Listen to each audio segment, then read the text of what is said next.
Welcome to our series, Dyin, Cryin and Lyin on Two Luckies, the podcast.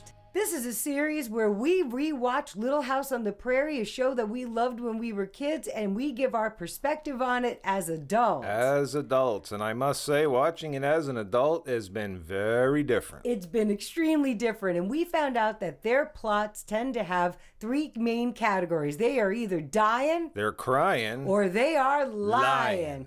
And we figured out that they have 2 out of the 3 categories every episode. So if you want to know what it's like to sit in the car with us and have us tell you a story with categories, you're about to find out. So buckle up. Here we go. For Two Luckies, the podcast presents Dyin, Cryin, and Lyin. Season 2, episode 14, The Pride of Walnut Grove. We start off with this little boy running through town, and I guess he's coming from the post office, runs into the school and hands this letter to Miss Beadle. She says, Mrs. Edwards says it's very important. And when she opens this letter, she turns around and hands it to Mary. Mary, this is about you. Oh, this is wonderful news. The only problem is we don't know what it said yet. We have no idea what it is. And this kid, at first I thought it was Willie. And then I thought, no, this kid's way too short to be Willie. But this kid was running full out. I mean, as fast as his body could take him. And he didn't look like he was making any progress. He was trucking. He was trucking, and his arms and legs were pumping, but he didn't seem like he was making any distance. Like he just felt like he was staying in one place because of the way that the camera was following him. And everyone saying what a wonderful letter this was. Miss Beadle and Mary were shaking their heads no while they're saying what a great thing this is. Congratulations. And now they're on the way home because they were in the middle of cleaning the blackboard. Yeah, they got to tell Ma and Pa, and then they also have to tell us because we have no idea what it is. Could you tell us what's happening already? Now we're in the little house, and Chaz is wearing that season 1 shirt and being fitted for a new shirt by Ma. Is this going to be the season 2 shirt? And it just looks like a plain white shirt, has no pattern to it or whatever, and she's fussing about the fold of the sleeve. It's not laying right. And we get the girls come in from school, so that's Mary and Laura, and they are so excited. They're bursting with energy, and it took a while for them to tell what was going on. But Mary took a math test a couple of weeks ago, and she got the highest score out of everybody. And now she's supposed to go to Minneapolis on a train, stay in a hotel for 2 nights, and the whole mood when we have a little Carrie Report. We got a little Carrie Report. Because Laura's trying to be excited about this whole thing, and she wants to tell the whole news, and it's Mary's news, so Mary's trying to tell the news. So Laura goes and sits down on the hearth, like she's sitting by where the fire usually is, that is not lit, which is an unusual thing. And they sit there with their chin on their fist, like looking at each other. So Carrie sits down next to Laura and does that, which I thought was cute. But then the mood shifts as Mary's going upstairs and she's getting all of her stuff together to go on this really big trip. They find out in the letter that there is nothing saying about who's paying for all of this, the train ride. Who's paying for the trip? Exactly. So who's paying for the train? Who's paying for the hotel and all this other stuff? And they are thinking that it is going to be the family's responsibility, and they only have $2 to their name. And I think even just the train alone was $1 each. Right. $1 each person in one direction. So this is definitely looking like she's about to get crushed by this news. What I find interesting is old Chaz says, no sense in putting this off. I got to go tell her right now. You don't even have all of the information. So what are you going to go and crush her spirits before you actually... What did Ma say? Oh, I'll ask Mary to ask Miss Beadle about it. Why don't you get up and go down and find out yourself? Get it from the horse's mouth. No, but that's how this show keeps going, because they got to make decisions that just set everything in motion for us. Because if they'd made better decisions, there wouldn't be a show. And that's why we're here. That's why we're here on Dyin, Cryin and Lyin. Let's go see what happens, because we may have a Cryin very, very shortly. I went to say shortly and soon at the same time. Well, first I have to say thank you, script writers. Thank you. because Chaz goes upstairs and drops that news on Mary's head that he just doesn't have enough money. And what does she do? Right away, she starts crying. And she's followed up with a whole bunch of lying. Telling Pa, I didn't really want to go anyway. Such a noisy place. It's just one after the other. And I was looking forward to such a long trip, and my stomach gets upset being on the train or something like. But she was just rolling out the lies one after another. And we also know that her hopes and dashes were Dyin. You mean her hopes and dreams, her hopes and dashes. True. Yeah. Her hopes and dreams were dashed. Why? Because Pa's sitting on the bed with that Doc Bakeritis. Yes, staring off into the distance with that stare, not saying a word while she's rolling on and on with the lies and the cries and. Oh boy, they just gave it to us this time. Well, and Doc Bakeritis is my way of describing how in this show they turn their back on people or don't look at people directly while they're delivering grave news. So he was sitting on the bed staring forward, not looking at her with his Doc Bakeritis. Good job, Chad. Pa's over there out in the dark in the barn, and he's got that season 1 shirt, and he's just looking maudlin. He's just dripping with depression here because he's already decided that this is impossible.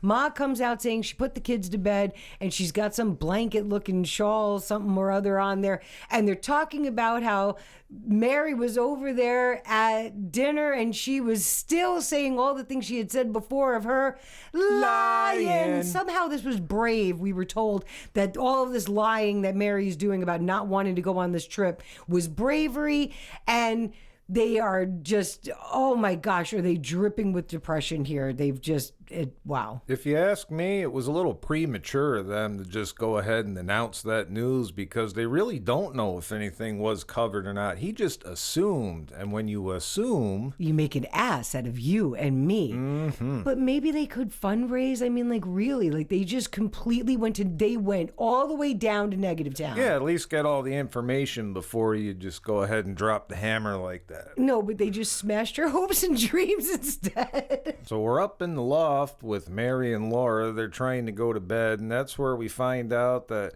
Laura was jealous of Mary because she's so smart, and then Mary says how she's jealous of Laura because she thinks that Pa loves her more than he does her, and just a bunch of nonsense going on. And then we got Mary over there perpetuating a little bit more of lying. She doesn't want her to tell Miss Beadle about why they can't go on the trip. They don't want her to think that she's poor. Come on. Everybody knows your circumstances. Everyone in this town knows their financial circumstances. I mean, really, like this, it's a huge part of the show. I still think Pa jumped the gun on this one, but let's find out. All right. End of the school day, and Miss Beadle reads a note that Mary had left for her, pretty much saying she wasn't going and that she wasn't interested in going. And yeah, she said, I'm really not that interested in mathematics, and I think we're going to have to call out a little bit of lying. Because you were so excited about going on this trip, and math may not be your favorite subject, but you were very excited. Now to act like you're not excited, but we are informed that the alternate's going to be going, and on the way back home, Mary and Laura are on the way home. Laura says, I forgot my slate pencil, I'll be back. And she runs all the way back into town. I mean, it was quite a while. They even had a little song for it. And then she gets up there and we see her talking to Miss Beadle. Now, they're doing a lot of things where they're giving us some of the information, but they're not really cluing us in. Like, we think we know what Laura was doing, but we don't really know. Just like she got the letter and we didn't know what it was about. Like, they're trying a new tactic here. But you know what? Laura's saying that she forgot her slate pencil. We got to call that one lying. You just wanted to go back and talk to Miss Beadle. Yes, she did. Nighttime at the little house, and we are full of surprises. One, we got the return of the fiddle. The fiddle! We got the season 1 shirt. Oh, he's rocking that shirt. We got Carrie in the rocking chair on Ma's lap. The Carrie Report. And we even had mention of coffee. I was thinking the only thing we're missing is the pipe. Yep. I'm sure the pipe will come out some other time. But to get to it, Miss Beadle and Mr. Hanson showed up at the little house, and they held a special school board meeting and decided that the school board was going to fund this trip. And then you got Pa right away. We can't do that. And he cuts him off and tells him how stubborn he is, and just, this is the pride of Walnut Grove. Now we got the title. Well, but Laura's over there looking hopeful and all excited. And they had this meeting without Charles is on the school board. They had this meeting without Charles because Mr. Hanson informs us that Charles can be stubborn sometimes.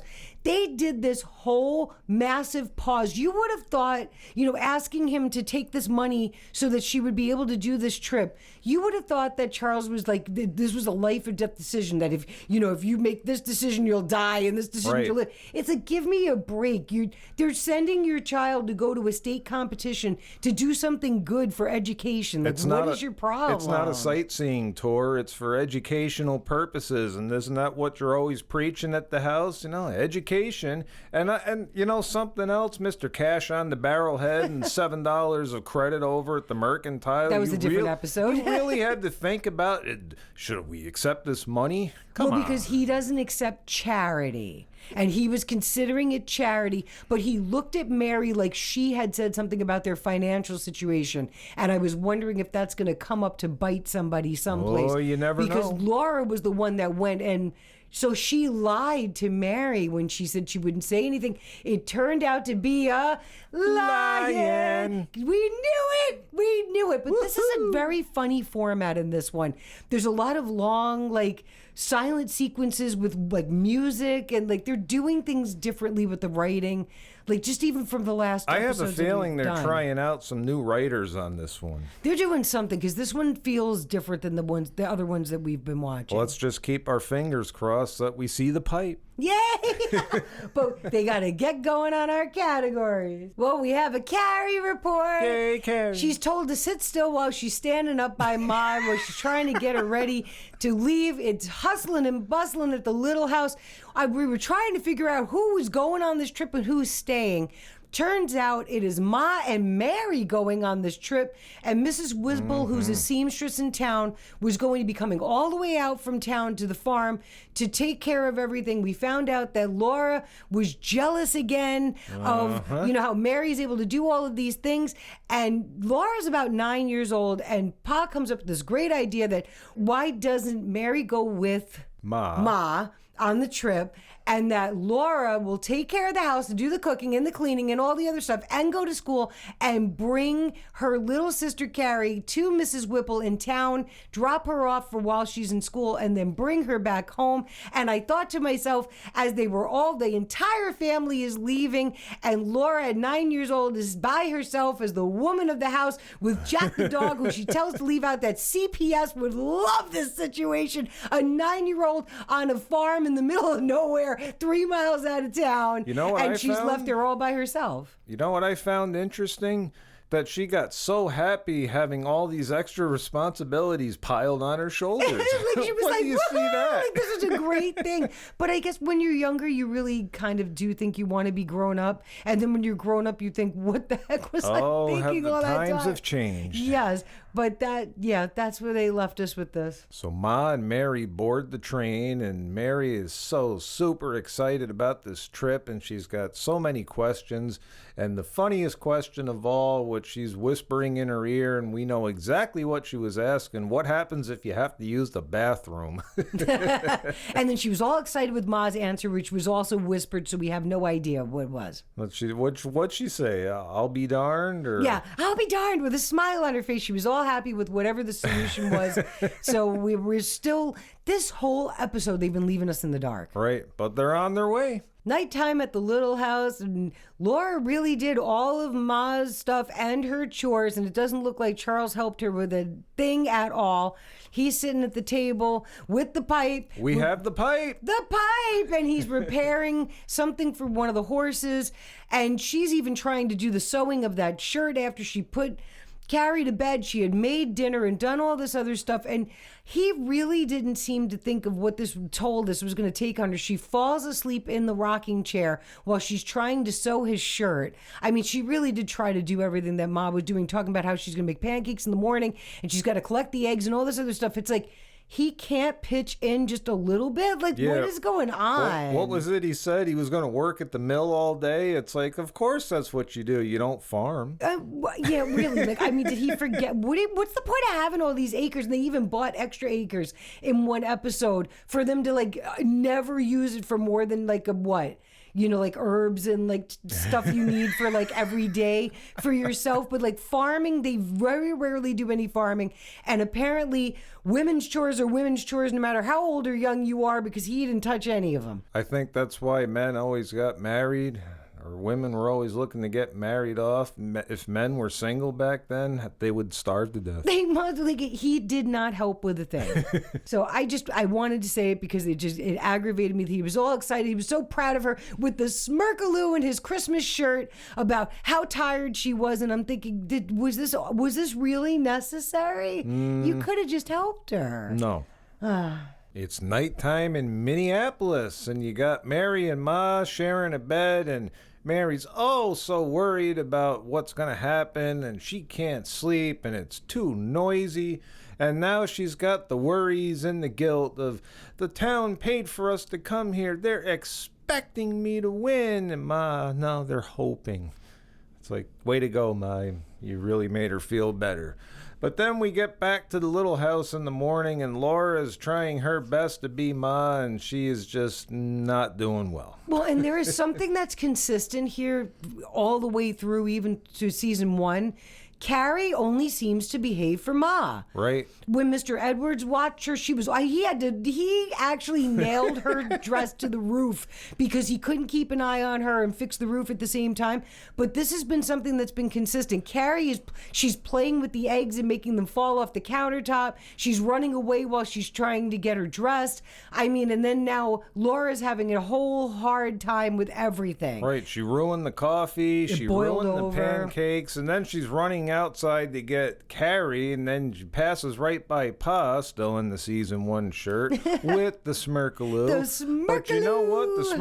The joke's going to be on him because his breakfast is ruined. Oh my gosh, the coffee's like all over the floor, and then the pancakes are burnt, and half the eggs are not even going to be able to sell them because she just smashed them all over the place. Way to go, Chaz. Way to go, Chaz. Ma and Mary are in Minneapolis. They're getting ready, putting their bonnets on, and Mary is very, very nervous. She's pacing back and forth. She's doing her times tabled. I mean, her stomach looks like she's in a knot. And Ma does give her some good advice. I'm going to say, yay, Ma. Yay, Ma. Because she says, all you can do is your best, and that's all anybody could expect of you. And that, I think, is a good thing. But I do think that Mary did a little bit of lying when she said, I feel better, because she didn't look like she felt better. She looked like she was a mess. She definitely looked like she was a wreck. Then they go over to the mercantile, and here is Laura pretending to be Ma. Mini Ma. Comes in with the basket of whatever eggs were left after her sister destroyed half of them because Carrie was over there playing with the eggs. And Mrs. Olsen, now she gets persnickety, and she did get persnickety this time. She said the eggs were smaller, and she was going to give 4 cents less because it was a dozen and a half. And are you sure of the count? I mean, she was just really giving her the business. She was trying to get over. Yeah, and it was like, this is a little kid. Like, you can't at least be kind of nice to a little kid. But go, Laura. Go, Laura. She said, well, if that's what you're going to do, then she starts putting the eggs back in the basket and says she's going to take them to Mr. Hansen's because she knows she'll get a fair price over there because Mr. Hansen's taking a trip or something or other than that. And she gets the right price and tells her to mark it in the book. So go, Laura, because she stood up for herself. She knew she was being treated poorly, and she figured, well, screw it. If you're not going to give me the right price, then I'll find a way that I will get the right price. But she wasn't just going to stand there and take it. And I'm going to say, did you notice Mrs. Olsen was wearing the Christmas blouse? Well, she wears like that. Yeah, shirt. she has that checkered dress that she wears made out of that fabric from the mercantile. Mary and Ma show up to the competition, and it is crowded. I mean, shoulder to shoulder. And Mary, still nervous as ever, wants to know if she thinks that Ma will be able to come in with her. No, probably not. So she gets signed in, and they settle in, and there were quite a lot of people over there. And then they're listening to this instructor telling them how the parents can stay for the opening remarks, then they have to leave and come back at noon for lunch, and then to pick up their children at 3 o'clock. Promptly. And lunch is provided for the contestants or the kids taking the test. And one question I had watching all this, and you actually said this earlier, where's Mary's glasses? You know, Mary, they made a big deal about this.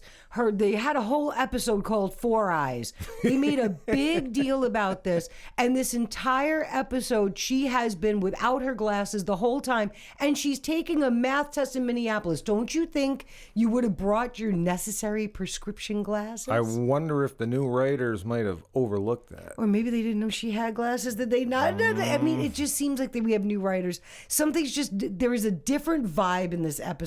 And it's getting, I don't know what it is. I think they missed something. Her glasses is like a whole episode. They made a whole episode about it. Back in Walnut Grove, Laura's in school being all kinds of distracted, chewing on her fingers. She gets called on it by Miss Beadle. Keep your mind in Walnut Grove and not in Minneapolis.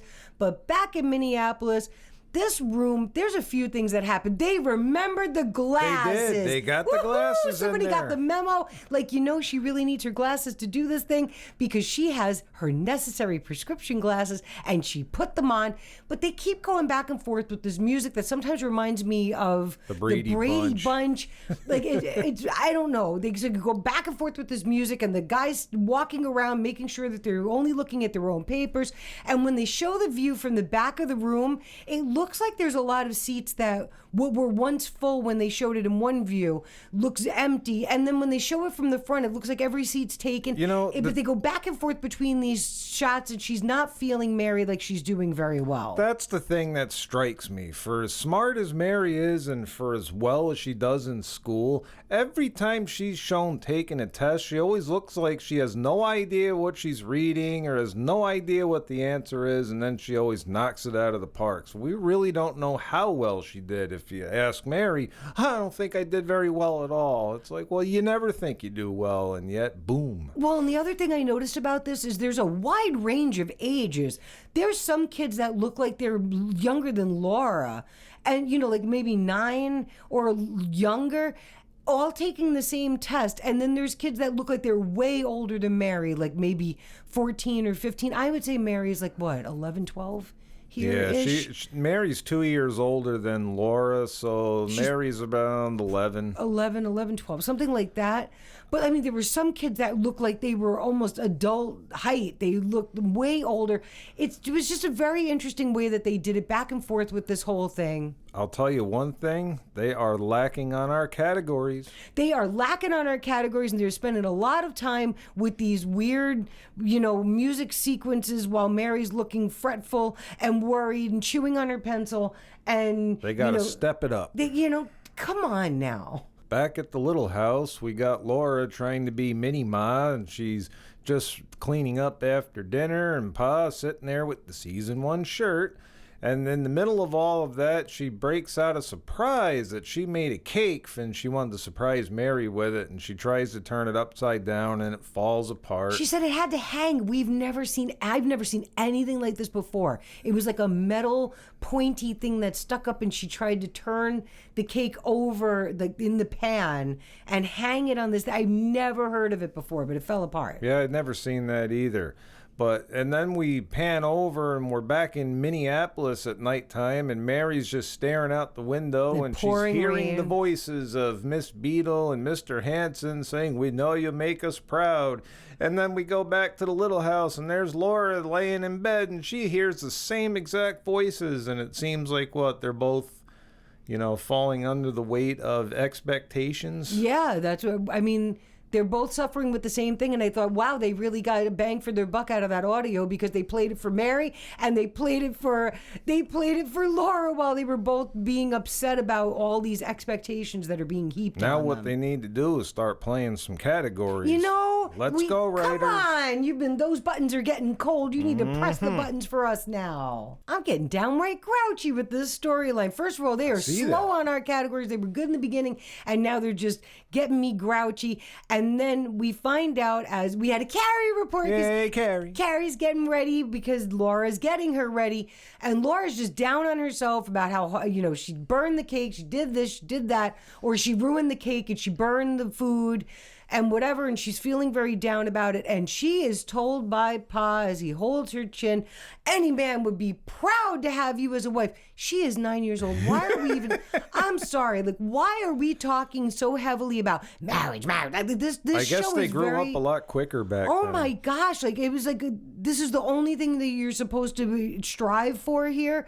My goodness. So they do that. We get to the ceremony where they do the award the next day after the test, and they do that pause because the winner was Mary, and you see the expectant face on Mary. She's all excited, and it's O'Donnell or something like that. Oh, so no. It wasn't her, but Mary Ingalls got the second highest score. And instead of looking proud that she got the second highest score out of the entire state, this isn't just like some local competition. Out of the entire state, there was at least 100 kids in this exam. Yeah, she looked remorse. She looked like her devastated, like she lost. You would have thought she lost. Ma looks concerned about it, and now we're looking at a train that is just spewing black smoke everywhere, and we probably still have that, whatever it is it's spewing out in our atmosphere. That's how bad it is. Fun fact about this shot right here, if you blow that picture up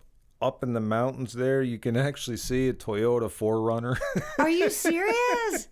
I'm pretty sure they didn't have that in 1876. I didn't know. Oh, that's is. funny. But this is a very short train. It's like it's the train, the engine part of it, and then like two other cars, and that's it. Like that's all they got. You got a box car, a flat car, and a coach. I don't know. I mean, usually those trains had a little bit more than that going on, didn't they? So either way, I'm getting agitated, but that's that. So we're on the train ride back to Walnut Grove, and Mary is still looking very downtrodden, and she can't believe that she didn't win. And then we're transported back to the school at Walnut Grove, where Laura's sitting there with her fingers crossed, and the Miss Beadle, how do you think she did, Laura? I mean, what's the point of even asking her to guess? Like they had no communication. They had no electricity. They had no phone system. There's all this anticipation, and they're just going back and forth. And now we're on the stage as they're heading back into town, and they come to a little, like a mini parade almost. Yeah, and there's a whole bunch of band, people, band music playing and cheering, which brought us finally Cryin. Mary thinks that they all think that she won the competition, and she wants them to go away, and it's like Pa has to tell her they already know, they're proud of you. They got a wire from Springfield that told them the results, and she came in second in the entire state. Right, so that's this is something to celebrate. That's how the episode wrapped up. They're all happy. All she could say was thank you, and they were a little light on the categories on this episode, but at least we had Dyin. We had our dreams. The dreams were dying, even though they were revived. We definitely had the Cryin and the Lyin. You know, we did. What could I say about it? It's definitely an episode. As a kid, if I was watching this, I probably would have skipped it. Or gone outside to play. There wasn't a lot of action. I mean, this one was so many sequences of this long, drawn-out things with just music, and you just had to sit there watching the action with like this music going on. Like, I don't know. I'm hoping that this format was just like, the writers were on vacation and they're going to come back for the next episode. So make sure you tune in for that next episode, which is called A Matter of Faith. And that concludes this episode on Dyin Cryin and Lyin. Lyin on Two Luckies. Two Luckies, The podcast. We release these weekly, and there's a whole bunch of them out already, so go whole check them bunch. out. We'll see you the next time. We're out. Two Luckies, the podcast. Two Luckies, the podcast. Two Luckies, the podcast. You made it to the end. Woo-hoo-hoo, you stayed. So it's fun fact time. Here it comes. This was the first episode that we've recorded in quite a while where the sun was actually shining and there wasn't a thunderstorm. It has rained, I think, for 2 weeks straight. Yes. Right? Or longer than... It may even be longer than 2 weeks. mean, we we got rain every single day. Huge thunderstorms. I mean, we had mushrooms growing in the yard. They were huge. Everybody's yard has mushrooms. They did. I mean, this has been an incredible amount of rain we've had recently. But the sun is finally shining. We didn't have to worry Yay! about, thunder in the background and possible power outages. So it crackling. was a good day. Yay! Well, and we appreciate you. Thanks for staying. Thank you.